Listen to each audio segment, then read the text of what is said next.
Hello, my name is Darren. I'm Ryan. I'm Connor. I'm Christian. And we are here at the bookstore today to interview Marvin about everything that we've learned throughout the year to compact into one good interview. When did my voice get annoying? Unnecessary apologizing. To our podcast, we're at the Penn State Abington bookstore. This is Marvin. He's a manager. We're going to interview him just about how the business is day to day here.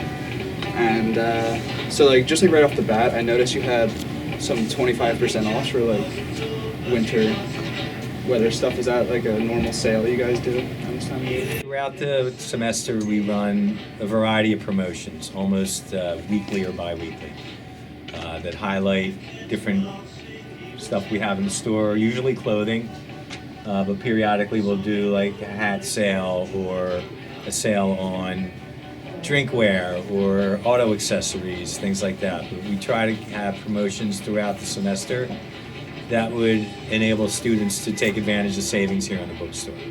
Is that typically seasonal, or does it just kind of randomly place throughout? Our corporate buying office, the merchants from our home office, set up the promotions throughout the semester with different price points and different percentages off. Sometimes they're 25% off, sometimes they're buy one, get one half, and it's usually on soft goods or gift items.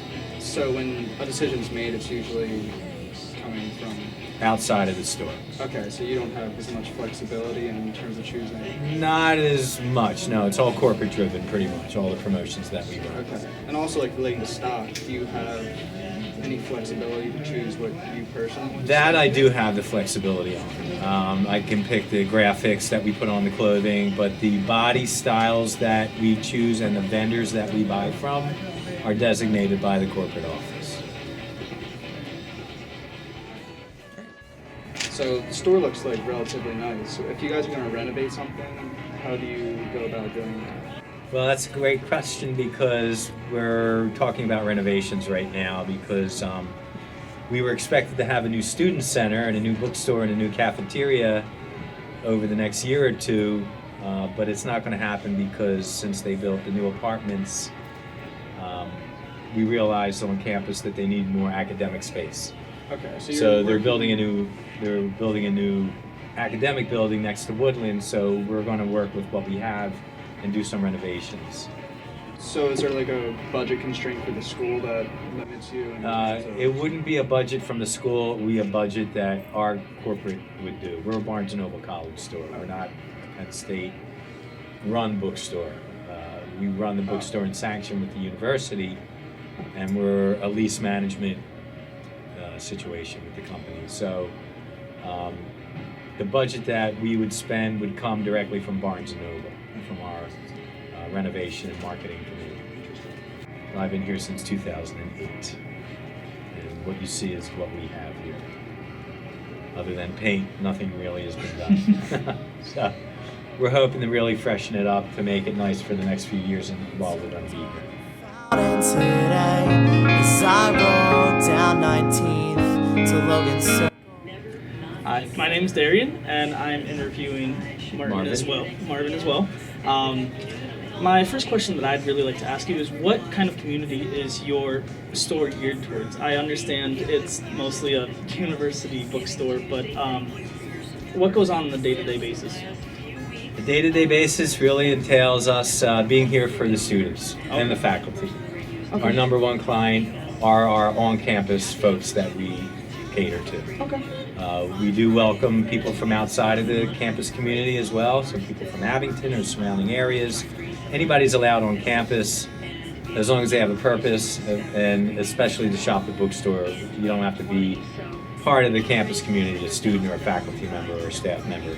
So we welcome everybody onto the store because there are many alumni that have family members that want to shop for Penn State gear and things that we have here in the store. A lot of times people can view our website from outside the campus. A lot of times folks from another campus might be looking for a book that we have that their campus store does not. So we welcome him here on our store to get that the book if they should need it, and we have it in stock. Okay. Previously mentioned before, we heard that you guys are Barnes & Noble affiliated. How do you feel that changes the direction of the, I guess you could say, incentive that students at the university will get versus other bookstores? Well, Barnes & Noble runs bookstores all over the country. In the Philadelphia area, probably every lease contract is run by Barnes & Noble. Okay. If it's not an institutionally run bookstore, most likely run by Barnes & Noble. There is another company out there that does what we do. They have a few stores in the area, but most of the large box stores, all the Penn State stores are run by Barnes & Noble all over the Commonwealth, as well as U Park. And there's a variety of them: Temple, Drexel, CCP, Philly University. Most of them are run by our company. We basically are here to run textbook operations as the main part of our business.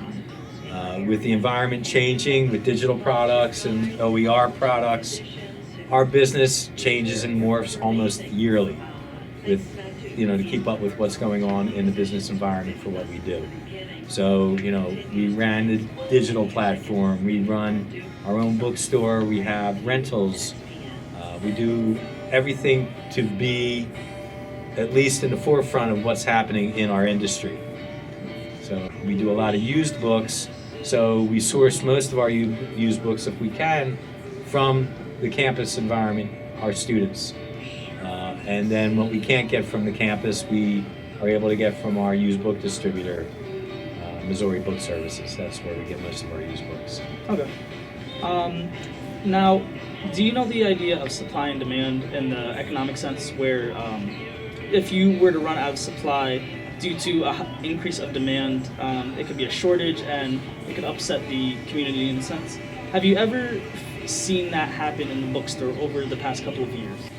It does happen periodically, and it wouldn't be something that's just specific to Penn State Abington. When we order our books, we work on the enrollment, the estimated to the actual enrollment, and history of sell-through on that particular book. So if we see the last couple semesters, even if there's 25 students enrolled in the section, we might only be selling through 2/3, maybe about 60% of those books. Okay. So for the upcoming term, if we have a new book order for that same book, we not only consider the current enrollment, we look at our past history for that title. So if we see a couple semesters of history that we're only moving maybe 2/3 of what the enrollment is, we're of course going to bring in no more than that. Okay. And if we find that we're running low, or the book starts selling through and we're down to maybe a couple, we're going to then look at the current actual enrollment, and we're going to, affect our decision going forward on what the new enrollment is. And we'll, of course, don't want any students to be without a book. So we do find ourselves throughout the semester periodically reordering that title. Okay. And thankfully for the location that we're in the southeastern Pennsylvania area, most of the major publishers are only within a day or two to get the book back in stock. Okay. All right. Thank you. All right. It doesn't seem like there's anyone for me, but dear winter, I hope you like your name. Alright, my name is Connor, and I'm here interviewing Marvin at the Penn State Abington bookstore. First, in class, we discussed the concept of comparative advantage, which is just simply comparing yourself to a different seller on quantity and price. Do you commonly do that with major retailers like Amazon online? We do. We actually have a vibrant price match program, and currently we price match our titles to Amazon, strictly in stock and shipping from Amazon. We don't match third-party sellers on Amazon. Do the same with BarnesandNoble.com. So if it's a legit in-stock item at Amazon or Barnes & Noble, if they're selling it, they're shipping it, not like you or I selling through them, we can certainly match their price if it's a legit price match. So we want to be able to offer, the best pricing available to our students. So if they're able to find a legitimate match on either of those sites and it works, we'll certainly do it, and we'll adjust the price accordingly to that price match. And that's done on a one-on-one basis, one by one. So like the customer would show you the price and you would... Right, we go on to their browser and we pull up the title. As long as it's apples to apples, oranges to oranges, it's got to be, if you're looking at a used rental at the store, it's got to be a used rental at one of those sites. We do rent new books, but those sites do not. So if all we have left in stock is a new book, or all we got was new, because it's maybe a new edition from the publisher, we would not be able to match a new rental to a used rental on those websites. But again, our pricing parameters are worked by our book merchants at our corporate office. They're constantly, there's guys that all they do are search the other websites out there to make sure our pricing is in line with those offerings at other purveyors. So, All right, and yeah, so we do that. We do that certainly. And as a manager, I'm sure, are you familiar with the concept of shrink? Yeah. Yeah. So, is there any correlation you see with either like a time of the year or a specific item that most commonly has shrink? Well, when I came to this bookstore about 11 years ago, it was what we refer to in our company as a high shrink store. Our allowable shrink at year end for our company is about 1%. This store, when I took it over, had over 5% shrink. We were an open stack textbook department, which meant that students could go and peruse the books themselves, pick their books, go to the register and buy them. So we were finding that along with issues with that, there was also paperwork issues prior to me getting here. So we had physical shrinkage, pilferage by students, unfortunately, as well as paperwork shrink, which can also lend to losses from our gross margin. So it took about a year and a half to get that squared away and back into a norm, as well as the way we have our department here at the bookstore. We're clerk service. That really alleviates the physical shrink of textbooks. So would you say that the clerk service is from that, or we went to clerk service to combat that physical shrinkage of textbooks. Was that a decision made here, or is that a Barnes & Noble? That was a decision I made, and I had to clear it with my people.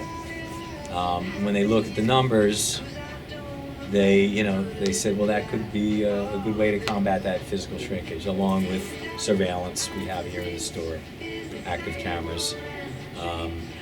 And we found that once we got through that following year, once I instituted the clerk service, that the shrink of textbooks went down from about 4.5% to less than 1%. That's good. Just in a year. Yeah. For most popular items in the store, are those the ones you would more likely put on sale to increase sales, or are those the ones that you would say, since they're selling well, they have a high demand, they don't need a sale to continue? Well, we mix them up.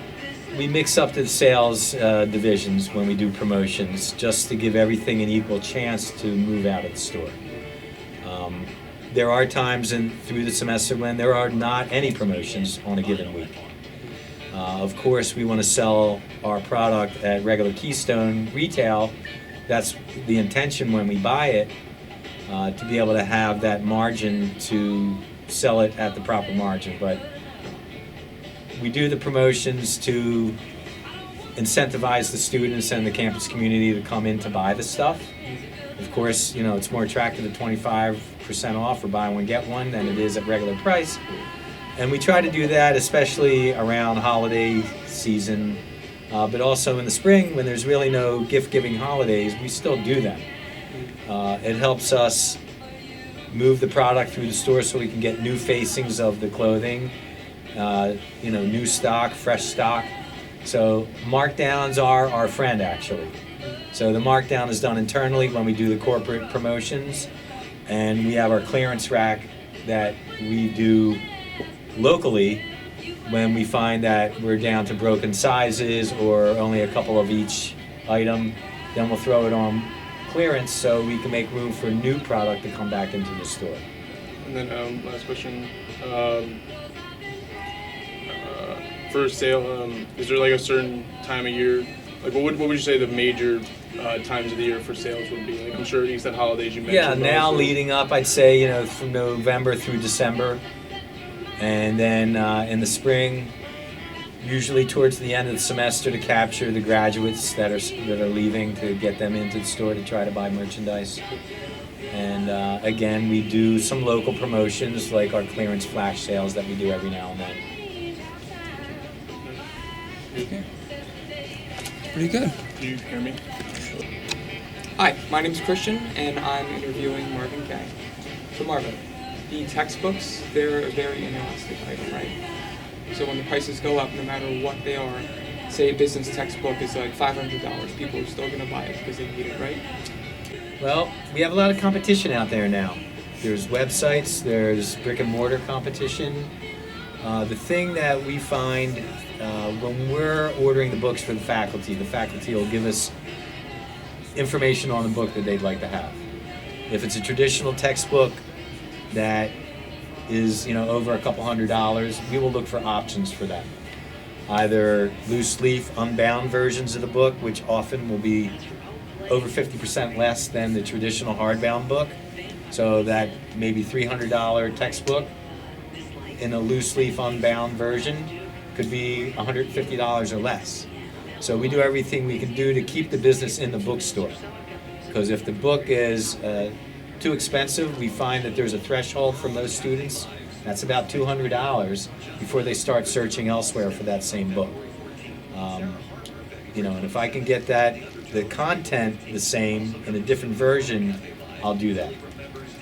Or a lot of times the book will be available on a 100% digital option that could have an ebook attached to maybe a web access code where the student would do their homework for even less than that loose leaf version. So there are options that we search for, and then we would loop around back to the faculty member and say, hey, we got another option for you might want to consider. It'll be more value oriented for the student to be able to buy. It'll have the same content, it's just without a cover or in a digital version of that book that we can offer your students for drastically reduced pricing. Now, from a purely profit standpoint, do you think that you would prefer more like the physical copies of the textbook or the online access textbook? They're going to offer us the same profit margin. It's just that the retail on those, because of the condition, either, rather than the hardback textbook, it might be a loose leaf shrink wrap version or just a digital card that the student buys here in the store that has a scratch off that they go on to the publisher website and they register. Our margin for buying that to selling it would be the same margin. Just the retail dollar is different. But our profitability on all those products are going to be the same. The same margin, just because the dollar value on it might be less. The dollar margin is going to be less as well. It's going to mirror the retail selling point, but our margin will always be the same. And how do you deal with theft? So that means if you notice a bunch of textbooks are missing, does that cause the prices to go up? Or do you control that? Well, it won't cause the price of the book to change in that given semester, but what happens is that falls to shrinkage. We can't sell a price more just because we lost some due to pilferage. It has to be, if the publisher sets a price, that's what it is. If the publisher says it's $100, regardless if we lose some or not, it's always going to be $100. It's going to hit my gross margin. That's where we're going to see the effect of that pilferage.